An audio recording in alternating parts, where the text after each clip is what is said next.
everybody. It's been a while since I've seen you. Actually, it's only been a week. I hope you had the opportunity to hear my husband talk about Resurrection Sunday. It was a blessing to hear him teach that word. Well, I'm your host, Tina Boyle Whyte, and welcome to the Bridge Broadcast Show. If you haven't been here and you don't know me, then that's definitely formally for you. But for those of you who've been walking with me, I'm so excited to be back with you. I feel like I haven't spoken to you in a while, but today I want to come back and to just come back to the place now that we've worked our way through Resurrection Sunday. But he's alive. He's alive, and that's the main thing. That our Savior is a risen Savior and Lord, and I'm just really grateful for that. So we are now rounding out this season, but I'm still really dealing with the soul. And so our show, if you don't know, which is season 2, it's really about dealing with this, the spirit, soul, and body. And if you have not had the chance to be here with me, you would not know that that's what we do. And so what we do is our motto is the Bridge Broadcast Show is the bridge is really a symbolization of transformation. It really is designed to help you get from where you are to where you want and need to be.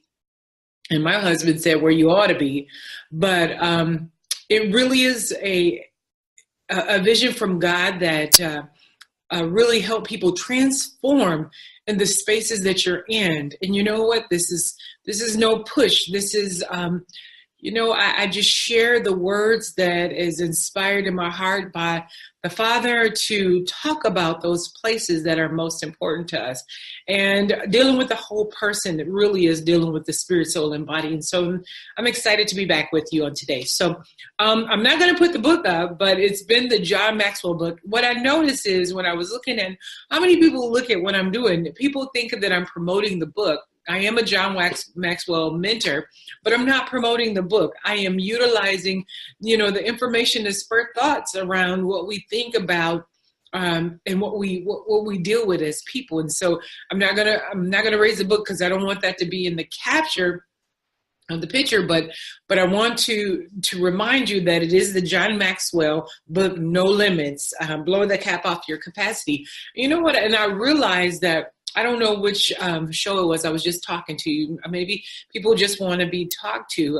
And as a coach and as a pastor, as a teacher and a trainer, I'm here to just talk to you and to help you get over the bridge, to really transform and really make your way through the bridges. I mean, it is really amazing when we think about this life, how we just go through this life and we have the spirit side of us and we have the soul side of us, which is our mind, will, and emotions.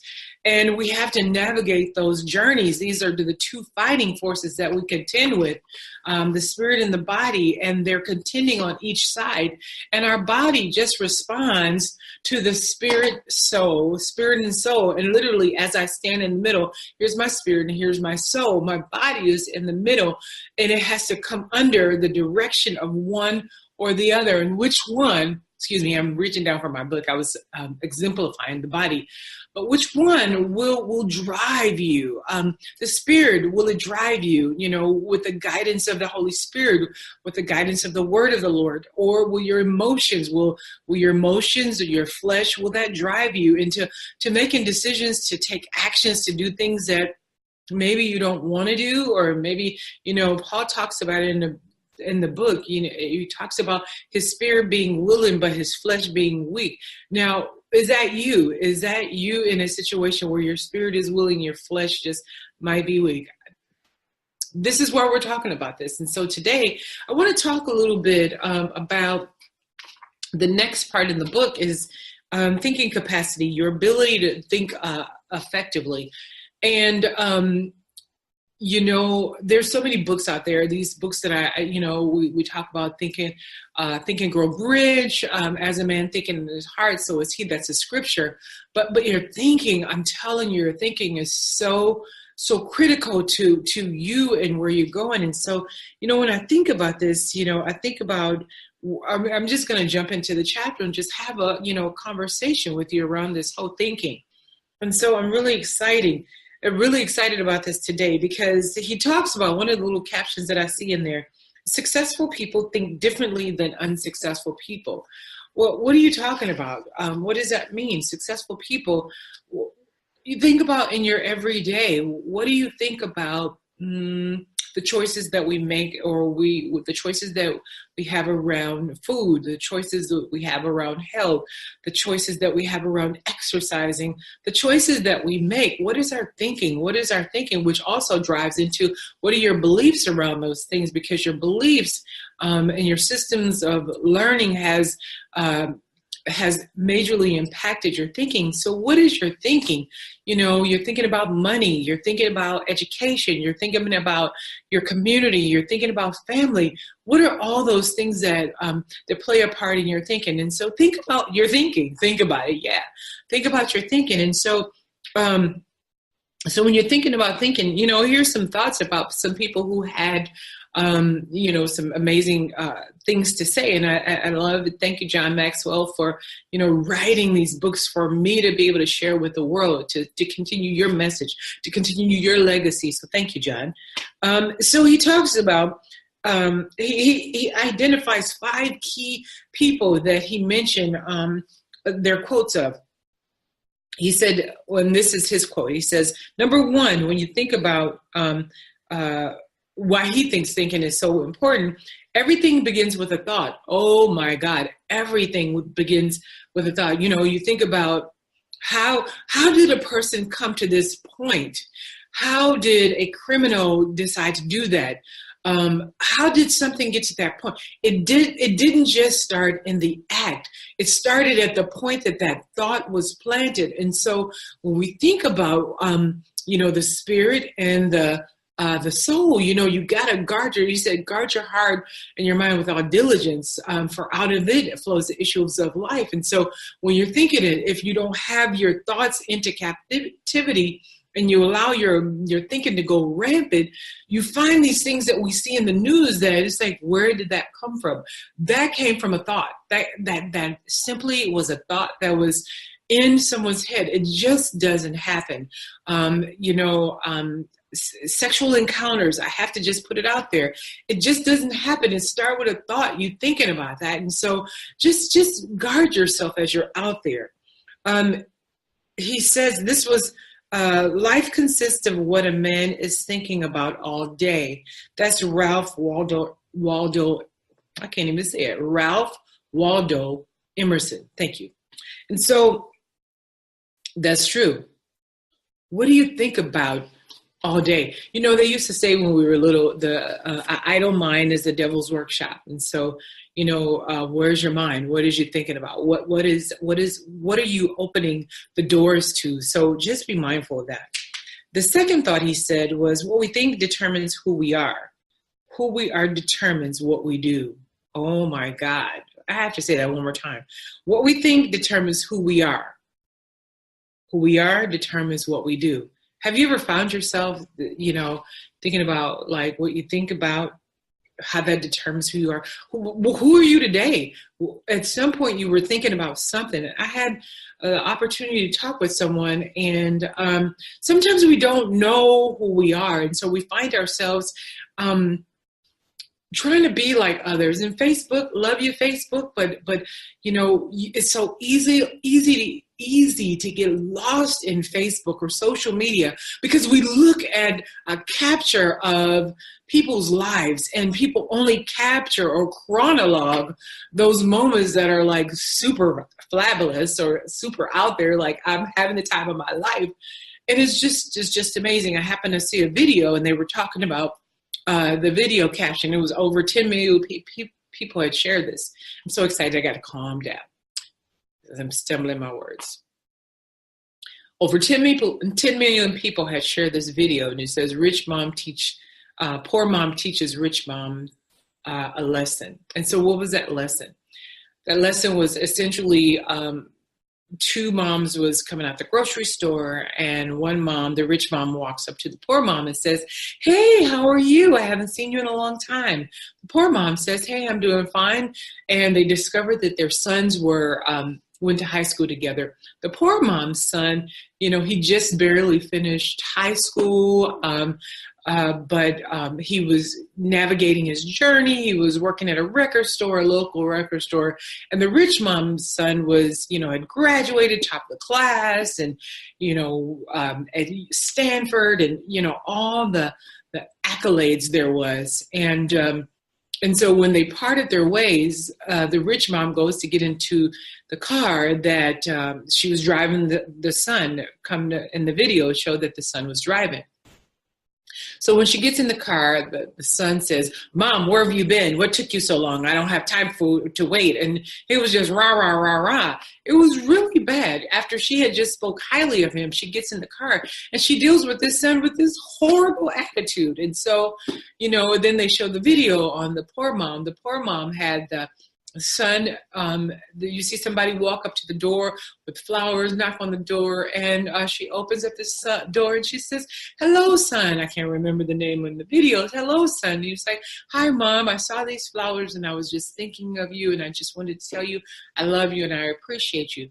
The distinction between the two sons, that is the distinction in character. Like, who are you? Who are you? Who you are, what you think determines who you are. And so where do you fall in that category? Who we are determines what we do. Who we are determines what we do. And so kind of like you're thinking and like who you are really defines who that person is that you are at the end of the day. And so what is your thinking? What is your thinking about life? What is your thinking about everything? What is your thinking about how you love people? And so that's the big deal. John Locke, he says, "I have always thought the actions of men the best interpreters of their thoughts." So when you see people and you see people doing certain things, behaving in a certain way, what was it thinking of the mom?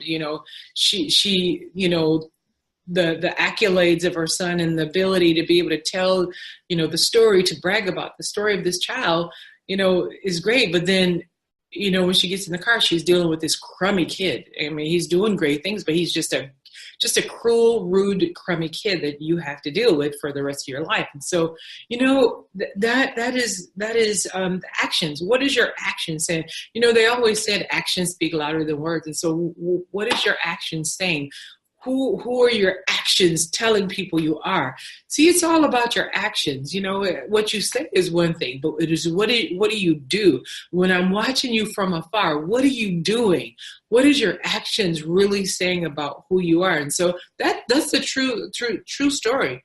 And so, for those of you who are Christians, it says, what are your actions? People who are non-believers, and I just have to put that out because I hear it all the time. People who don't believe that there's a God, is looking to us as believers to see, what is your action? How are you going to act? And what they're doing, non-believers, I understand it. You're looking for a way for when a believer stumbles up. So you say, "See, I knew there wasn't a God. See, you know what? I don't want to do that because you say one thing and you do another thing." And so, you know what? Christians, we should be epistles. We should be books read of men, really telling the story about our God who is loving us, who has a relationship that is a loving relationship with us. And that's what we should be telling many people. It's about, your actions. And so what is your action saying? What is the story that you're ringing loudly? What are you saying? When people when you leave the room, what are people saying about you? When you leave the workplace, what are people saying about you? When you leave people's company, what are people saying about you? Are you crummy? And I have to put that out there. And I say that to say, crummy, how is your character? How do you love? What is your love walk like? What are your words demeaning, or are they uplifting? Do you sow into people, or do you take from people? I challenge you today to lift up your thinking and your actions and really find yourself in the place where we're walking in the love of God. That's so beautiful. Take it as it is. Evaluate yourself and say, you know what, God, am I representing you or not? Do people see me through you? Or do people see you through me? What do they see? Our God is a loving God. He is an amazing God. Thank you, Father. Point number 3. Our thoughts determine our destiny. Our destiny determines our legacy. So, he says by James Allen, you are today where your thoughts have brought you. You will be tomorrow where your thoughts will take you. Where your thoughts take you. Oh, I have to share that again. Be with me. You are today, I am today, where my thoughts have brought me. Okay, what am I saying? Today, I stand here in this space because of my thoughts. And my thoughts are fused by my words. My world is framed by my words. What I think about comes out through my mouth. So what am I saying? What are you saying, Tina? As a man thinketh in his heart, so is he. What is in your heart? What is in your heart? What is in your heart that drives who you are? And so one of the things that I think about, someone framed it so beautifully for me. They said, when you don't successfully do something, you're not that thing. What I'm saying is, when you pursue in life something and you don't accomplish that thing, you're not a failure. Let me give you a perfect example. I've been working on my PhD for almost 15 years. And I come to a crossroad where I had some major challenges. I came up against a brick wall. And at the end of this road, no one wanted to help me in the academic area to help me cross over that bridge. You know what I could have concluded? I could have concluded that I was a failure, that I was stupid. You name it. There's a whole list, a litany of things that I could have said about myself, but I chose not to. You know what? The door closed on that. I'm not a failure. I'm not any other thing that is not who God says I am. I promise you, though, it is very important to think about it when you do think about it. Everything we plan to do may not be in line with God's will. And so I needed to reevaluate. It's like, was there alignment with what I wanted to do? And strange enough, after all this time, I was going for a PhD, urban education, administrative leadership. I thought I wanted to be a school superintendent. I thought I wanted to be the secretary of education. I thought I wanted to be a principal in a school. That's not it. You know, sometimes we find ourselves chasing dreams and thoughts for whatever reason, and it may not be in alignment. And when it's not in alignment and the door closed, that's not the opportunity to say, I'm a failure. And if I did fail, I'm falling forward. I'm failing forward. And so do you have a place in your life where it could be a place or a playground for shame? Yeah, because that could have been a place of shame. I, started off with many people who got their PhDs, and I won't say many, but quite a few. I was in a cohort of people who, were working on their PhDs, and I didn't accomplish it. But I do remember this. What did I say? I said this when I was starting my PhD. I said, you know what? I don't want to be a professor like that. I want to be a scholar practitioner. And for me, my thinking and my words framed my world. And where am I today? Today, I am living out the fact that I'm a scholar practitioner. I get to practice being a scholar around education, around counseling, around professional development, around personal development. I am practicing what it is that I desire. Now, I didn't confess, even though I had it in my mind. That wasn't the overriding thought. I didn't confess that I wanted to be a certain thing. I did confess. I said, I want professional development. I want to be in front of people's lives. I want to touch people's lives. And where am I today? I'm touching your lives, and thank you for listening and walking with me. You may not let me know you're here, but that's okay. I know you're here. I know you're on the other side of the computer because I know what my purpose is. And it was my thought that drove this thought around me touching people's lives. And what am I doing? I'm touching people's lives. I may not be there with you, touching you physically. And put your hand up too. If you want to touch and agree with me that you're going somewhere, this is a place of touch and agreement. I may not be there with you physically right now, but I may be there very soon. So watch out. My words and my thinking is framing my world. And so where are you trying to go? Where are you trying to go? It is all about your thinking.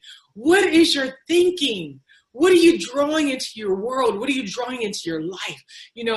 People say, I put it out there to the universe. But no, it is the God of the universe who allows those things to be. We were created in his image and in his likeness. And when he said, let there be light, there was. And so when he created us, whether you are, a born again believer or not, we're just dominion beings. And when we speak, things happen.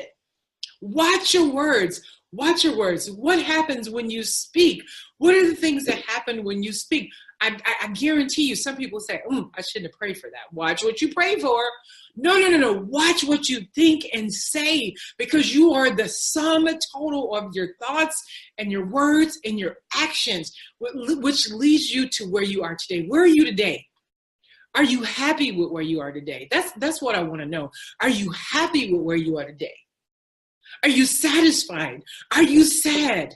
Guess what? You don't have to stay there. See, this is the part of the bridge where I walk you across the bridge. You don't have to stay there. Come on, let me take your hand. What do you want to see different? How do you want to see differently? Starts right here. It says the power of life and death is in your tongue. This little thing right there, there's power. Not to be too graphic with you. There's power in the tongue. So what are you saying? What are you confessing? What is coming out of your mouth?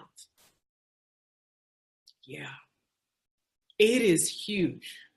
So think about what you're saying. My thoughts leads to what I say leads to my actions. So your thoughts and your belief system, you begin to say it. You begin to get it, and it gets in your system. See, all that's a development of who you are. So you are today where your thoughts have brought you. You will be tomorrow where your thoughts will take you. Where do you want to go tomorrow? You can change that. You don't have to sit there and cry. You don't have to sit there and be like, I'll never be nothing. No, shut up saying words that are not true. Take those words under captivity. Grab them. No, I'm not going to be that. And I'm casting that out. Are you with me? Do you hear me? Do you understand? Someone just said to me, I said, you got to take your thoughts into captivity. The person said to me, I'm going to need your help. But I had to say to that person, I can't help you take your thoughts. I can tell you things, but until you take active control of your thought life and your word life, you will continue to see. They say insanity is doing the same thing, expecting different results. Well, if I want to do something different, I want to see something different, I got to do something different with my thinking and my speaking.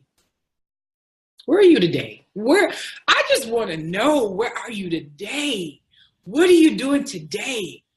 That's all I want to know. That's all I want to know. I got 2 more points and we're almost done. People who go to the top think differently than others. And I talked about that when we first opened. That's William Arthur Ward. Nothing limits achievement like small thinking. Nothing expands possibility like unleashed imagination.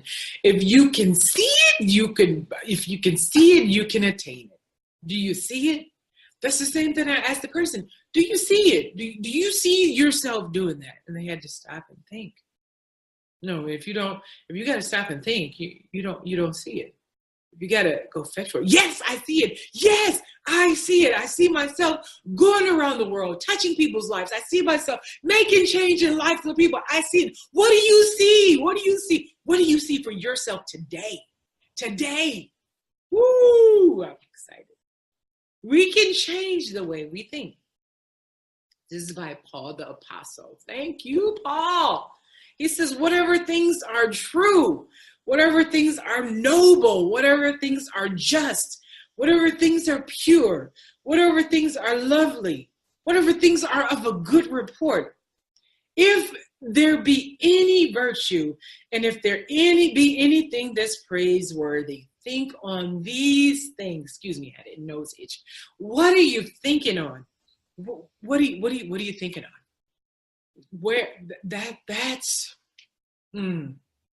I want to give you a moment to think about this. What are you thinking on? I'm so excited. I could just jump up and down. What are you thinking on? What's in here? What's in here? What are you thinking on? What's in here? What do you need to unleash? Oh my God. That's why people do vision boards. What can you imagine? What's possible? What's out there for you?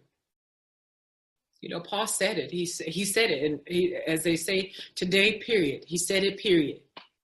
That's it. Done, finale, it, period. What are you thinking on today? Woo! What are you thinking? What are you thinking? What are you thinking? What are you thinking? What are you thinking? So I can't tell you this week how to think differently. I'll get with you next week. So let's talk about how you're thinking, how you can shift that thinking. I've given you 5 things, and I've talked you through these 5 things. What are you thinking? What are you thinking? I'm excited. Okay, calm down. All right, so just to recap, everything begins with a thought. What we think determines who we are. Who we are determines what we do. Our thoughts determine our destiny. Our destiny determines our legacy. I didn't ask you what legacy you wanted, but think about that. People who go to the top think differently than others, and we can change the way we think. There is hope. You're not stuck in any situation. There is nothing that you have to be stuck in. You're saying, I've been this way forever and I'll always be. That is the lie from the pit of hell. You can change your life today. You can change and frame your world today. I don't care if it's finances. I don't care if it's a relationship. What are you thinking and saying? What do you want to change? What do you want to change today? Make up in your mind, think about what you want to change, and let's get to some action. Let's see some change. I want to see 30 days from now, 60 days from now, 90 days from now, 6 months, a year from now, a milestone birthday. What do you want to see differently? And I challenge you to write in a journal and tell me what you see. It only happened because you changed your thinking. So I encourage you on today to change your thinking and see a different side of who you are. Well, it's been a blessing. I'm so excited. Just blessed to be before you. God is great and greatly to be praised. And you know what? I'm going to forever lift his name up because he's gracious. His mercy is new every morning. His goodness and mercy is everlasting. It follows me. He never leaves me or forsake me. I thank you that he does that same thing for you. Well, have a blessed week, and I'll see you next week. Remember, you got to change your thinking if you want to see something different. God bless you. Bye now.